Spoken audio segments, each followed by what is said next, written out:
Hi everyone, and welcome to part 2 of Shaping Light. My name is Ian. This video is the second part of a 3-part series in lantern building. In this video, I'm going to be showing you how you can mount your lantern frame, as well as create and install a light. Now the model or design that we're working with is very simply a ball on a stick. I like this design in its simplicity. It's also very fun because it's quite active. And if you have a long stick, you have quite a bit of movement with it. You don't need to do this design. Feel free to explore your own attachment. For instance, this lantern could be hung from a string on a stick, or you could have a handle for your lantern that you carry in your hand. It's up to you.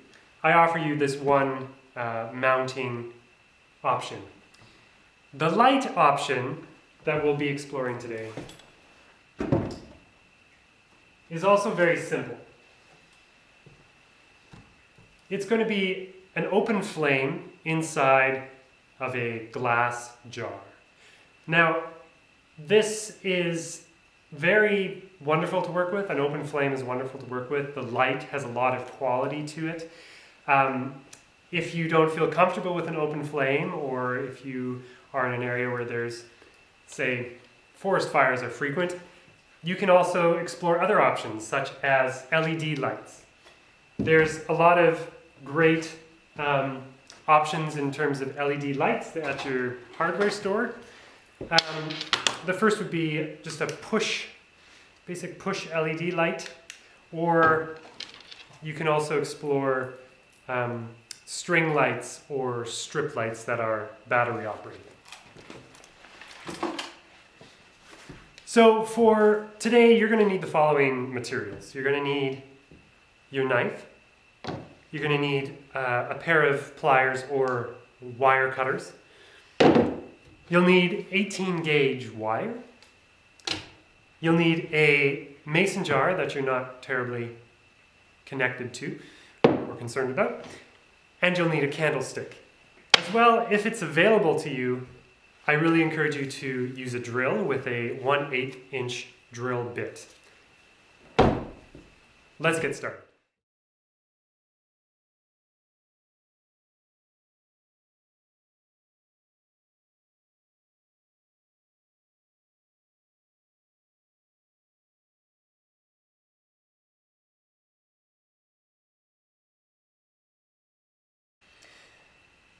So the first thing you're going to want to do is find a stick.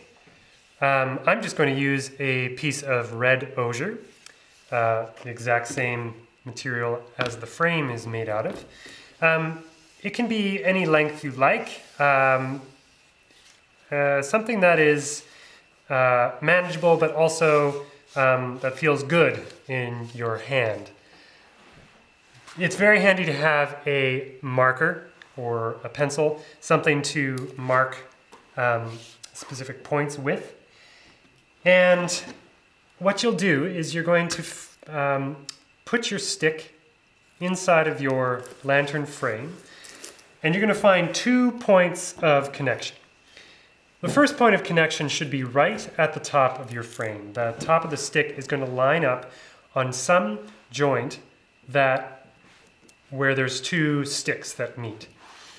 The second connection is going to be at the bottom. And this is where the marker comes in handy. I'm going to put a mark right where the osier meets the stick, the attachment stick.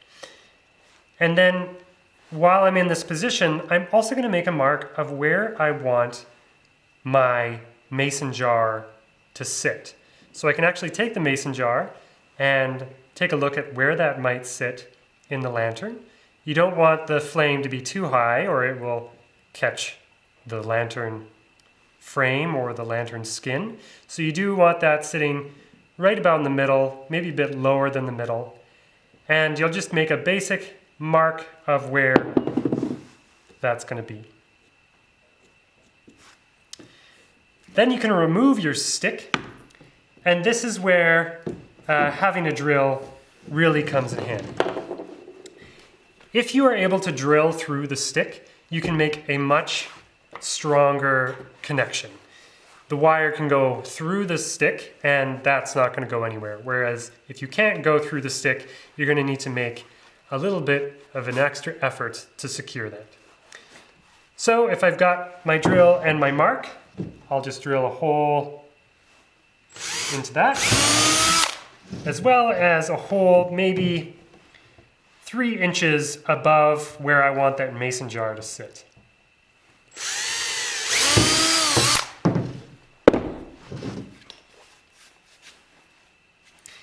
And the last thing I'm going to do is drill a hole right at the top, maybe a 1/2 inch to a 3/4 inch from the top of the stick.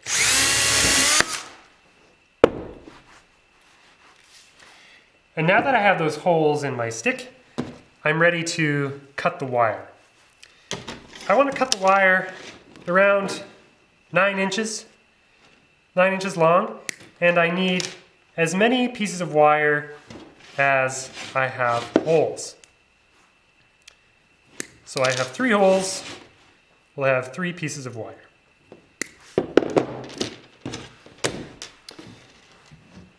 So the first, I would start at the top, in the top hole. You're going to slide the wire through that hole and have an even amount on either side. You're then going to find that place where you installed or slid your stick through, and you're going to find that joint again. It would have also been handy to mark these joints before I remove the stick, but you'll do better than me. Once you have the stick lined up, and that is firmly butted against where you want it to land, you're going to have wire sticking out on either side of that joint, and we're just going to make a nice tight wrap around that joint.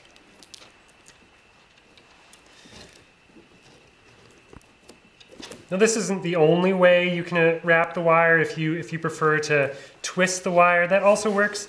The only thing to consider is you don't want too much wire on the outside of the lantern. I've got maybe a little bit too much wire on the outside of this lantern that might cause a bump when I skin it with fabric. If you do a twist, maybe you want to twist it on the inside of the lantern. And you can always take your pliers and just tuck those corners of the wire in so that you're not poking yourself when you work with that joint later on. You can also just clamp that joint down with your pliers to just flatten it out or make it a little bit more secure, making sure not to clamp too hard to break your frame. So this joint should be nice and secure and not moving. We especially don't want the stick to slip and go up to the outside of the frame. I'm now going to grab another piece of wire and move to the bottom, and we'll do the exact same thing with equal amounts of wire on either side of that stick, and wrapping it around that frame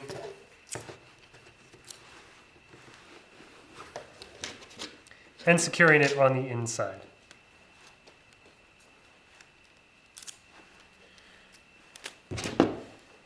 Took a slightly different approach this time around.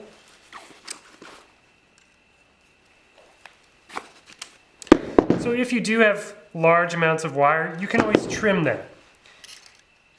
You don't want pieces of wire that are sticking out and poking you, because when you install this light, you are going to be reaching up into the lantern, and if you have any wire that is sticking out, you might want to just take the time now to clamp that down so you're not scratching yourself in the future.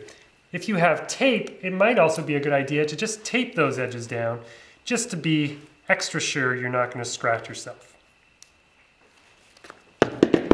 So now I should have a ball on a stick that is nice and strong and is not moving. There should be no movement whatsoever.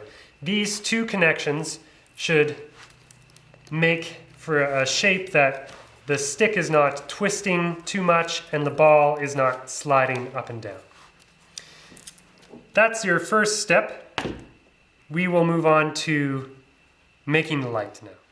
So to create your light, take your candlestick and your mason jar, and you want to find a size of candlestick that the flame sits within the mason jar.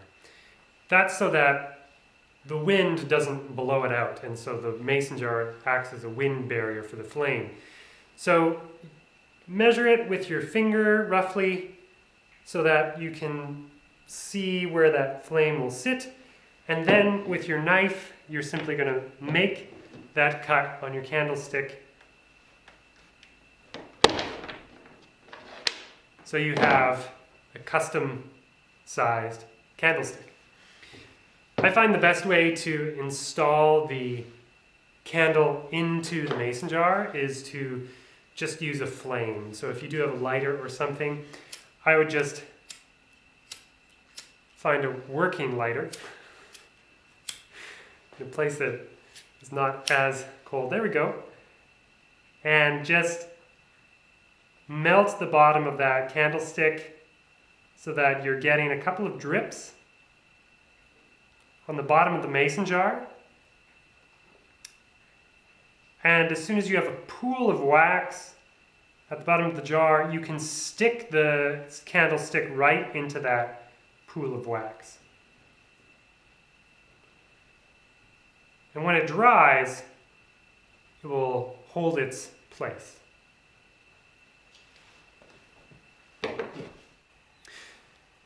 So now you want to make an attachment for your jar.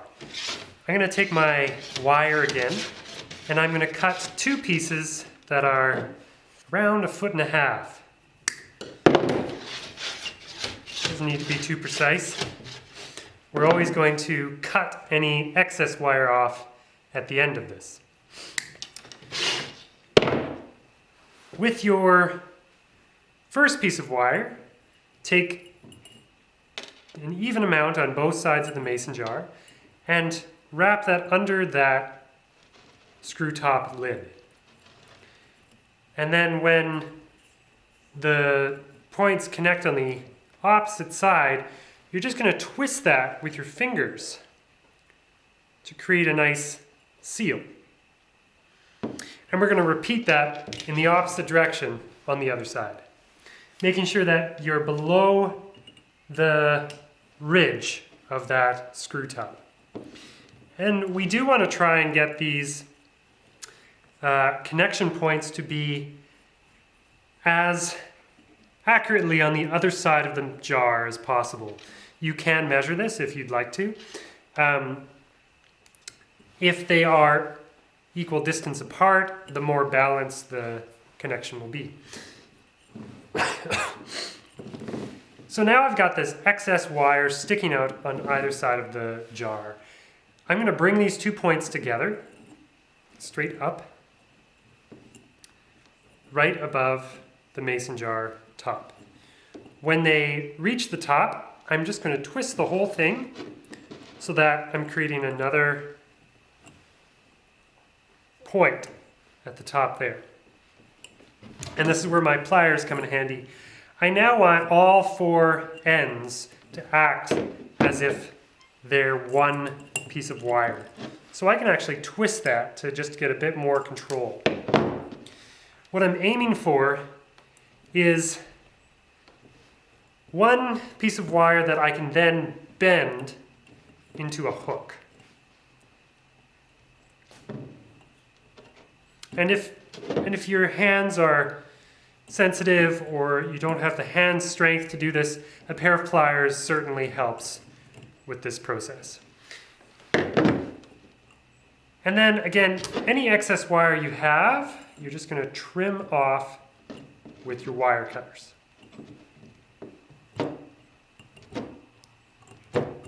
Good pair of wire cutters goes a long way. And then if you're worried about catching yourself on that wire, you can always just tape that seam and that'll make it a nice hook to work with. If you have hardware like a nice hook, feel free to use that in combination with wire. It might look nicer. This is just a cheap, easy method of creating a hook on a mason jar. I now have a light that I can install inside of my lantern. I'm going to put this aside and I'm going to go back to my lantern. I should have that hole that I drilled back when I installed the stick, and I should still have that piece of wire that I cut for that hole. I'm going to go ahead and put that wire through that hole, and I'm going to aim to have an equal amount on either side. I'll bring it together, and much like what I did with the lantern, I'm going to twist these wires so that I have one wire, or a braid. Well, not quite a braid.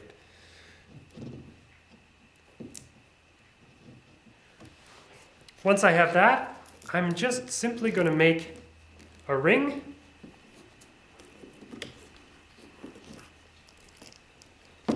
That sits fairly tight to the stick.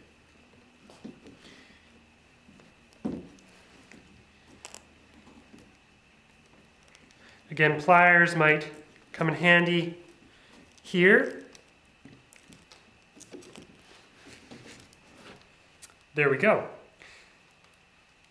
So now I have a circle and a hook that when I slide the mason jar up, I can now easily find that attachment. So we now have a ring and a hook where the light can be attached inside of the lantern. Now the reason that we have the mason jar able to be removed from the lantern is that it's much easier to light the flame when it's outside of the lantern as opposed to trying to get that flame wiggled down inside of the lantern. If you're using an LED battery powered light, you can install directly inside of this lantern. You would want to create wire frames in which you could tape the lights onto. The only thing you need to be aware of is that your battery trigger, whether it is a push light or a battery pack, you need that in a place that can easily be reached from the outside of the lantern. So low down by the stick down here or up high here would do just fine. So now we have our frame, we have our mount, we have our light. We are all set up to begin the final stage of our lantern construction. We're going to cover that in our last video. Thank you for joining me. I will see you next time.